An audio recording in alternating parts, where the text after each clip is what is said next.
Bonjour à tous, voilà je suis Nawes et nous sommes le deuxième jour de la semaine StatSup. Et nous allons entrer ici au Palais Longchamp de Marseille pour découvrir de l'impro théâtrale avec la compagnie Ma Tribu. Allez c'est parti!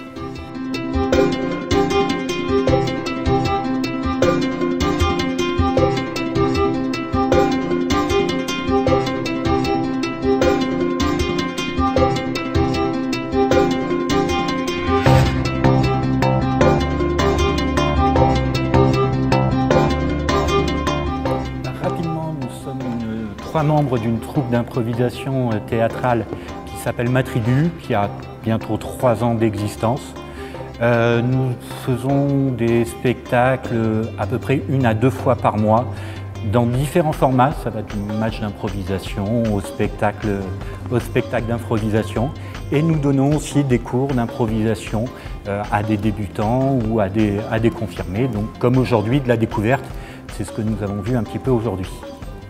Ce qui nous plaît, alors dans l'impro en elle-même, c'est qu'on ne fait jamais 2 fois la même chose. Ce sont des histoires complètement différentes qu'on raconte, qu'on joue avec des personnages différents.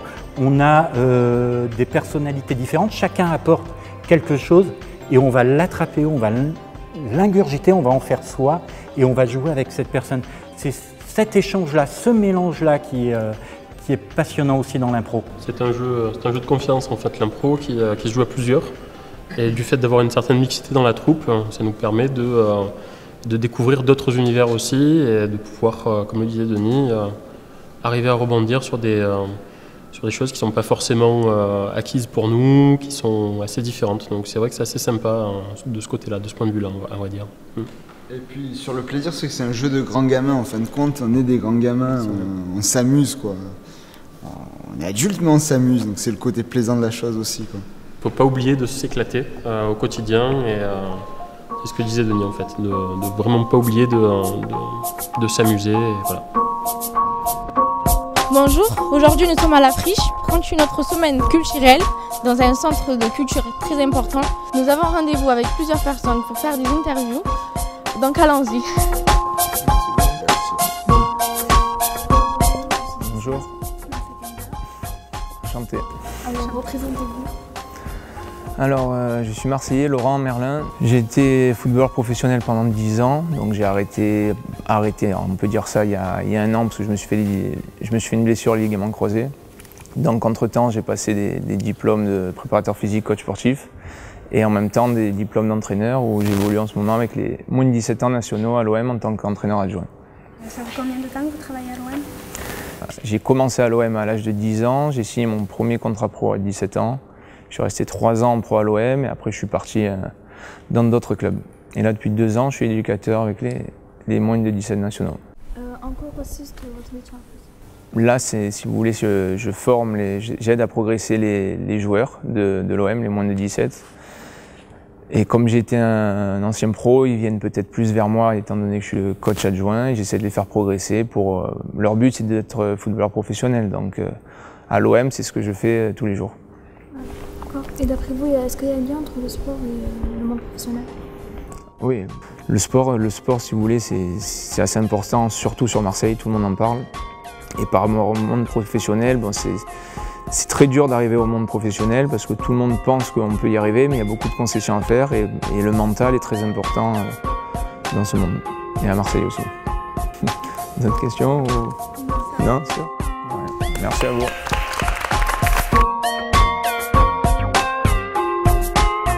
Bonjour, là nous nous trouvons aux loges de la Friche. Nous allons rencontrer monsieur Ivan Duhamel, préparateur physique pour sportifs de haut niveau. Allons-y. Bonjour, je m'appelle Anissa Mohamed, j'ai 17 ans, je suis étudiante au lycée Saint-Exupéry. Cette semaine, nous sommes avec l'association Jambars et Tête de l'Art et nous aimerons vous poser quelques questions. Bonjour, moi c'est Oussine Rafa, j'ai 15 ans, je suis au lycée Saint-Ex. Et en fait, on aimerait vous connaître. Donc, d'où venez-vous? De Marseille, dans le 8e. Quel a été votre parcours? Mon parcours, je sors d'un sport-études, athlétisme, où je le faisais dans l'Oise, dans le nord de Paris. Et de là, j'ai dû arrêter parce que je me suis blessé. J'ai fait une formation métier de la forme, c'est un brevet d'État, pour faire des cours de fitness, des cours de musculation. en salle. Et ensuite, je me suis spécifié dans la préparation physique, sport de haut niveau. Et c'est depuis 3 ans maintenant où j'entraîne des sportifs de haut niveau, surtout dans le football. Alors les qualités pour être préparateur physique, ça va être d'aimer le sport déjà, dans un premier temps. Ensuite, de connaître un petit peu l'anatomie, c'est-à-dire le corps humain, comment ça fonctionne, quel muscle va engendrer tel effort. Et ensuite, faire un petit peu d'études aussi, pour justement apprendre tout ça. Du coup, oui, c'est du travail non-stop, c'est-à-dire que je suis avec les sportifs, pas 24 heures sur 24, mais par téléphone tous les jours obligatoirement. Et ensuite, je suis aussi tous les petits problèmes qu'ils ont physiquement, mentalement, parce que ça joue beaucoup. Au niveau de la nutrition, je suis aussi leur confident. C'est un peu un travail de aussi psychologue, entre guillemets. C'est-à-dire que tout ce qu'ils ont sur le cœur, ils doivent m'en parler. Et ensuite, moi, je peux conseiller, voilà, c'est comme un peu la famille. Donc c'est vraiment quelque chose de très prenant, mais aussi, quand on y arrive, super agréable. Moi, je sais que le sport m'a beaucoup aidé, et j'ai toujours cru en moi. C'était...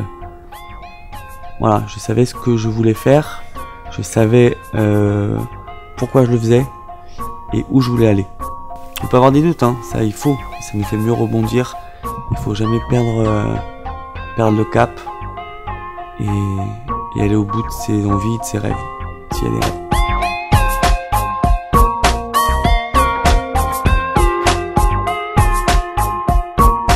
Bienvenue sur Jambars TV, ici c'est Asie. Et moi c'est Aïda Crespilao. Aujourd'hui nous sommes à la friche de la Belle de Mai sur le toit terrasse. Nous allons accueillir monsieur Richard Miron, adjoint au maire pour les sports. Il va nous parler de la capitale des sports, Marseille-Provence 2017.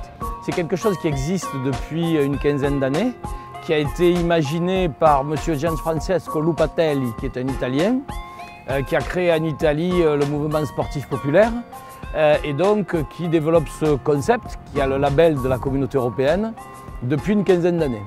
Des villes prestigieuses nous ont précédés.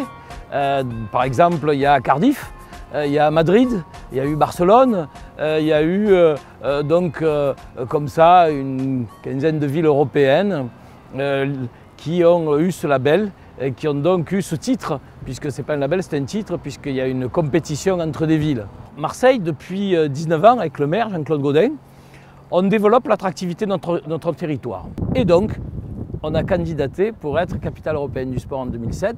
Et ça a des retombées internationales. Ensuite, il y a des touristes qui disent « Tiens, je vais venir visiter la ville ». Un, c'est le développement économique, pour créer des emplois, bien sûr. Le deuxième, c'est le lien social, continuer à tisser ce lien social à travers le sport. Donc les événements, la pratique sportive, pour les jeunes, pour les aînés, pour tout le monde. Et puis le troisième volet, c'est intensifier la rénovation de nos équipements sportifs. Donc en 2017, Marseille sera capitale européenne du sport.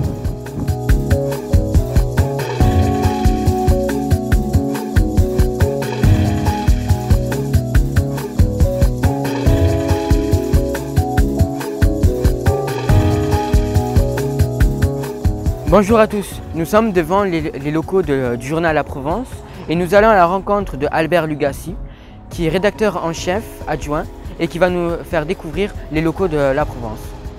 Bonjour. Bonjour. Comment vous appelez? Je m'appelle Albert Lugassi et je suis rédacteur en chef adjoint de La Provence. Il y a à peu près 13 écoles en France de journalisme. Il y en a 2 à Marseille, il y en a à Strasbourg, à Paris, à Lille, à Tours, à Bordeaux, à Nice. Et c'est des écoles dont le concours d'entrée est très élevé. C'est-à-dire qu'il y a énormément de candidats et à chaque fois ils prennent une trentaine d'élèves seulement. Et alors, à la base, le plus important, c'est la maîtrise de la langue française, évidemment, si vous travaillez en France.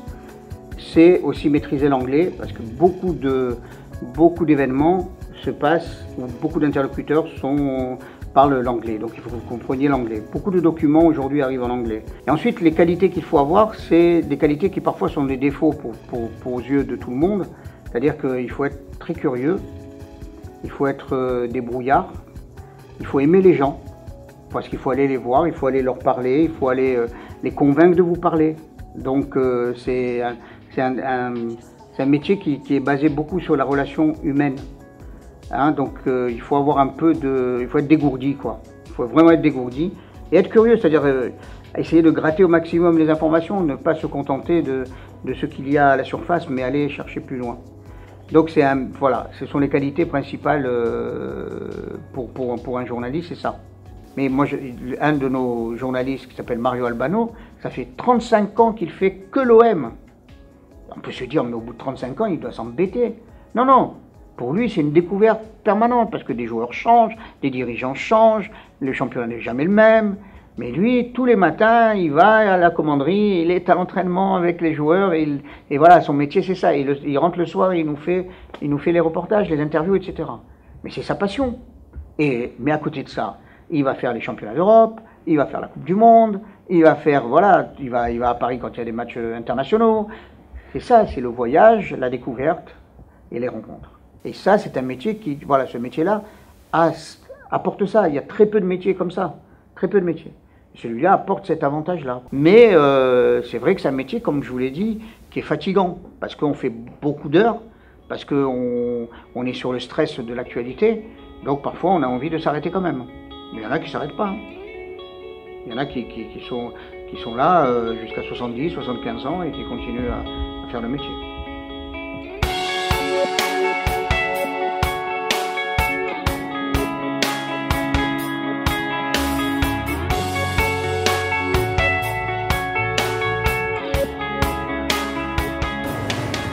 Bonjour, alors on est avec l'équipe Stade Sup, Djamba, et on va rentrer tout de suite dans le magasin pour rencontrer le directeur adjoint, Nordine Dawag. C'est parti.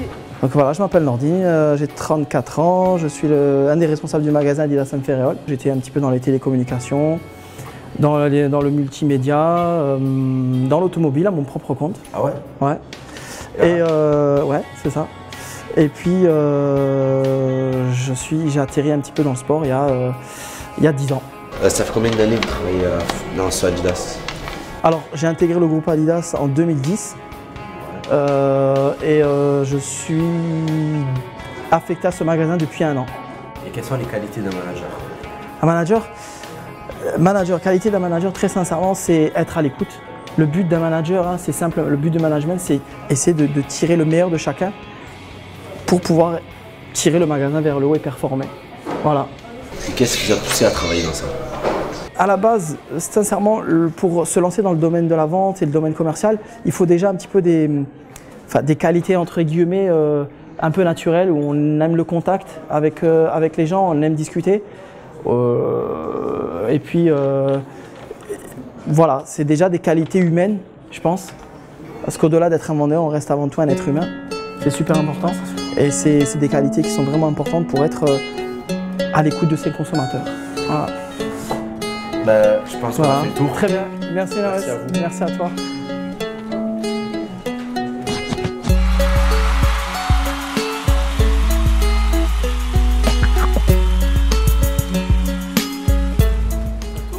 Bonjour, je m'appelle Idjir, j'ai 17 ans, je travaille pour l'association Jambars et nous sommes aujourd'hui au cours Julien de Marseille pour vous poser quelques questions. Nous avons appris que vous travaillez dans le domaine du sport et tout. Est-ce que, s'il vous plaît, vous pouvez nous dire un peu votre parcours professionnel et d'où vous venez? Alors salut, moi c'est Alexandre Biro, je suis étudiant à Kedge Business School en master. Effectivement, j'ai bossé dans le sport et en tant que président d'association Clepsydre à Kedge. Le social et le sport, c'est un thème qui m'intéresse. Et j'ai bossé à Lyon en tant que journaliste pour Eurosport notamment. Et je bosse aussi en tant que scout pour les clubs de foot. On a entendu dire que vous tenez une association et nous aimerions savoir en fait comment avez-vous fait pour devenir président de cette association? Ouais, je suis rentré à l'association Clepsydre Kedge il y a 1 an et demi, en septembre 2013.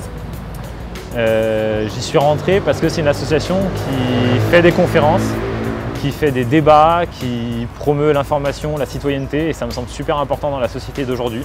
Pendant 8 mois, j'ai géré l'association pour la faire progresser, pour toucher encore plus d'étudiants et pour promouvoir les valeurs auxquelles on croit, à savoir accepter l'autre et accepter les idées différentes grâce à l'argumentation et grâce à l'échange.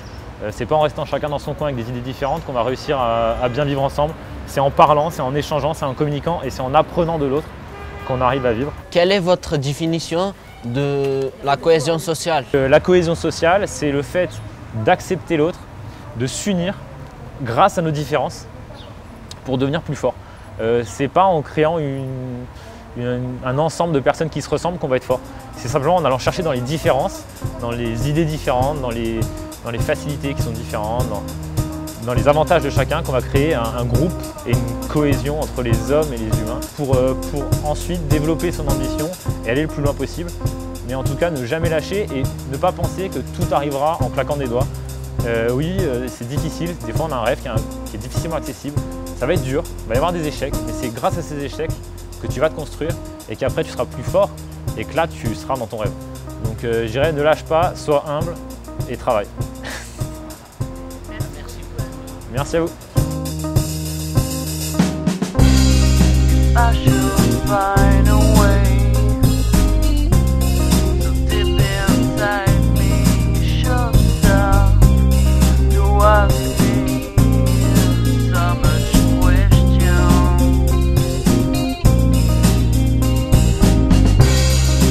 Donc je m'appelle Ludovic, donc je suis intendant sur le centre de formation de l'Olympique de Marseille.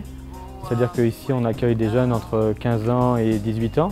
Et mon rôle c'est de les accompagner au quotidien sur leur vie d'adolescent, en tant que footballeur et en tant qu'étudiant aussi. La vie des jeunes elle est très chargée. Parce que le matin ils se lèvent, ils déjeunent, départ au lycée, ensuite ils rentrent ici, ils se changent, départ pour l'entraînement, ils rentrent, ils mangent. Et 2 soirs par semaine, ils ont l'étude du soir jusqu'à 22 h. Donc c'est une journée très chargée, avec peu de temps de libre. Le message que j'ai envie de vous faire passer, c'est que vous êtes franchement les bienvenus ici. Et ça vous permet de rencontrer un lieu qui pour certains peut paraître mythique ou idyllique. Mais il y a plein de choses qui se construisent comme pour vous dans la vie. Et ils ont des épreuves difficiles parce que là ils sont coupés de la famille. Et comme ça ils grandissent et c'est notre rôle de les accompagner. Et vous, je vous souhaite de continuer dans vos démarches et de vous ouvrir au maximum de choses pour apprendre et comme ça, vous trouverez le bon chemin pour plus tard. Merci à vous. Bonjour. Bonjour. Tu vas bien? Très bien, merci. Quel âge as-tu? J'ai 24 ans. Et qu'est-ce que tu fais? Pardon? Qu'est-ce que tu fais? Je m'occupe de la préparation physique des moins de 17 ans, donc à l'Olympique de Marseille. Et j'interviens ponctuellement sur les équipes des moins de 19 ans et de la CFA2. Et quelle étude tu as fait pour arriver à faire ça? J'ai fait 2 premières années en fac de sport à Marseille à Lumini. Ensuite, j'ai continué toujours en fac de sport sur une licence entraînement sportif à Montpellier. L'année suivante, j'ai commencé le Master 1 en préparation physique et réathlétisation, toujours à Montpellier. Et j'ai fait une année l'an dernier en même temps qu'un stage ici donc à l'Olympique de Marseille sur un diplôme universitaire de préparation physique qui était à l'université de Dijon. Quels sont tes loisirs? Alors je fais beaucoup de sport entre course, vélo, foot, musculation, haltérophilie. Je lis pas mal, je lis beaucoup de livres. J'aime bien aller au cinéma, j'aime bien aller voir les calanques aussi l'été, donc la saison revient, on va retourner aux calanques. Est-ce que c'est dur de gérer les jeunes? C'est pas toujours facile de gérer les jeunes, mais globalement ça se passe plutôt bien, je trouve. On pourrait s'attendre à ce que ce soit plus compliqué. Mais après, ici, ils sont quand même investis dans une démarche de haut niveau, donc la plupart, ils savent quand même vers quoi ils veulent tendre et ce qu'ils veulent. Donc ça demande aussi des efforts de leur part, et du coup, l'un dans l'autre, c'est facilité par ce travail-là. Maintenant, c'est vrai que c'est un âge, un sport aussi où on dit que c'est un peu dilettante, donc on a toujours forcément un peu des fois à redresser un peu tout ça, mais ça se passe bien, ça se passe bien.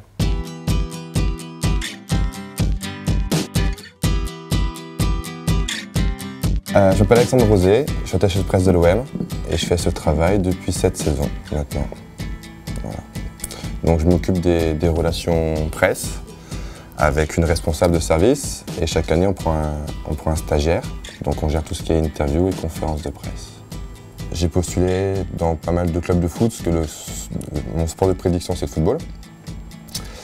Et vu que j'ai fait des études de communication et de marketing, je postulais dans les services marketing et communication. J'ai eu la chance de trouver un stage ici plus spécialisé en relations presse.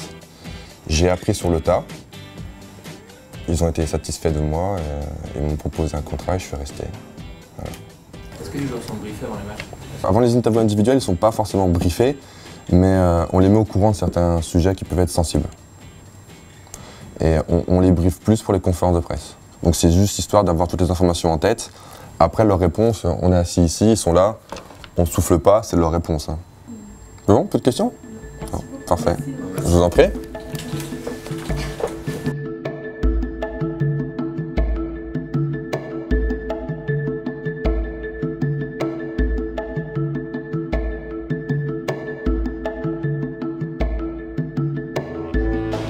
Bonjour, quel est votre prénom?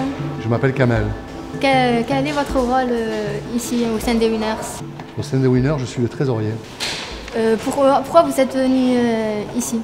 J'y suis venu parce que j'ai été attiré par ce groupe de jeunes à l'époque qui défendaient les couleurs de l'OM. Et voilà, donc j'ai été attiré par notamment leur tifo, leur spectacle. Et donc j'ai intégré le groupe et depuis j'y suis un des membres, un des piliers, voilà, on va dire ça. Qui a créé le groupe Winners? C'est un noyau de jeunes du quartier de la Villette, la rue Hoche précisément. 1987. Quel est le rôle social? On s'est installé ici à la Belle de Mai, c'est pas pour rien que nous sommes venus ici. On a acheté un local il y a une dizaine d'années. Les jeunes du quartier peuvent venir ici au quotidien, intégrer le groupe, venir partager avec nous, préparer les tifos, etc.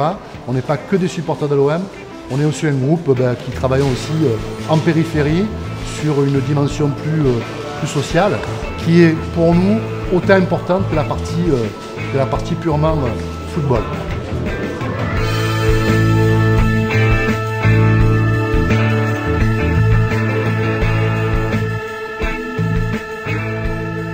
Bonjour, on est au Pharo pour interviewer Baptiste Bérard, le rédacteur en chef de VL Radio, la première radio jeune française. Bonjour Monsieur Bérard. Bonjour. Alors, présentez-vous s'il vous plaît. Alors moi j'ai 22 ans, donc je m'appelle Baptiste Bérard, j'ai 22 ans. Je suis actuellement en école de journalisme et je dirige la rédaction de Radio VL Provence-Alpes-Côte d'Azur, qui est le premier média jeune de France. Et ça suffit, vous gagnez bien votre vie avec ça ou pas du tout? Alors actuellement je ne gagne pas du tout ma vie, puisque je suis bénévole. Mais en général un journaliste gagne plutôt bien sa vie. Et d'après vous, ce serait quoi la plus grande difficulté pour un journaliste qu'il pourrait rencontrer? La plus grande difficulté pour un journaliste, c'est de ne pas avoir d'actu, qu'il ne se passe rien. Mais même quand il se passe rien, il se passe quelque chose. Et c'est ça la difficulté. C'est-à-dire que tu n'es pas obligé d'avoir un événement particulier pour écrire un article. Quand tu écris un article, tu écris une histoire. Et tout a une histoire. De faire des articles, c'est ma passion et je vois pas les heures passer, ni les jours d'ailleurs, parce qu'on arrive à la fin de l'année là, et j'ai pas vu l'année passer. Et j'ai hâte de reprendre l'année prochaine, et ainsi de suite. Et donc il y a forcément quelque chose qui correspond à tout un chacun pour faire des études.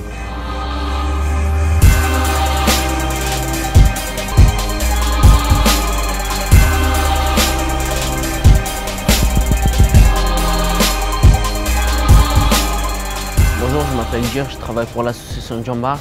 Nous sommes avec Monsieur Moll. Est-ce que vous pouvez vous présenter d'abord, s'il vous plaît? Alors moi je m'appelle Florent Moll, je suis conservateur au MUSEM, donc je travaille ici depuis 1 an et demi.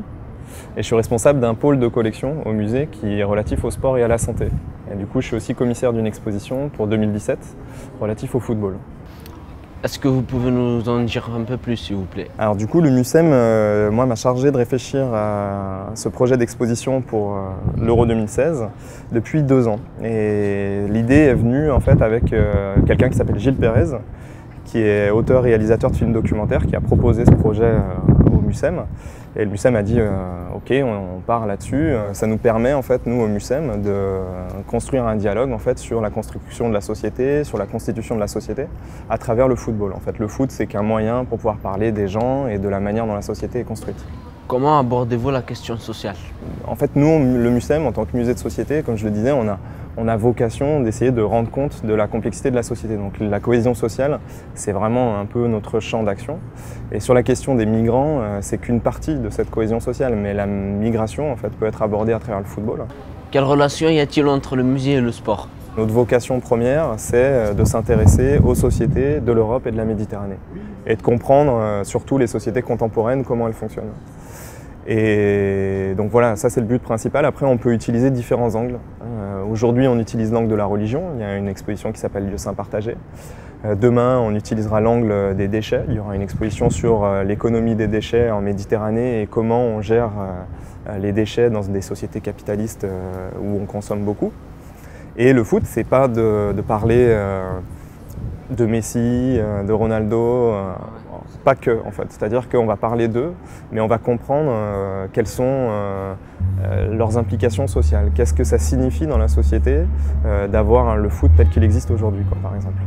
Merci d'avoir répondu à nos questions et bonne continuation à vous. Merci, moi aussi. On a fait plusieurs activités, mais j'ai interviewé le directeur adjoint de Adidas et ça m'a vraiment plu, m'a vraiment intéressé. Première question, comment t'as paru cette semaine? Est-ce qu'elle t'a plu? Ouais, elle m'a beaucoup plu parce que j'ai appris beaucoup de choses. T'as appris beaucoup de choses sur quoi? Le lien entre le sport et le professionnel, il nous a appris qu'il aimait le sport et qu'il a voulu travailler dans le sport, mais tout étant dans le commerce, quoi. Alors, il a fait un beau parcours, je trouve, et pourquoi pas faire comme lui. Et du coup, avec tout ce que j'ai appris, ça me dirige un peu vers où je vais aller. D'accord, et maintenant tu sais vers quoi tu vas te diriger? Ouais. Tu vas te diriger vers quoi? Vers tout ce qui est contact avec les jeunes, les enfants. Déjà, en fait, c'est qu'en passant cette semaine, avec cette thématique, en fait, j'avais pas encore vu en quoi le sport, en fait, ça avait... voilà. Et c'est qu'en vivant cette semaine que j'ai appris, en fait, que le sport, en fait, ça avait vraiment sa place, en fait, dans une ville. Et donc, je pense qu'en faisant la capitale du sport à Marseille, en faisant revivre le sport à Marseille, ça ramenait beaucoup de touristes. Et même niveau économique, c'est...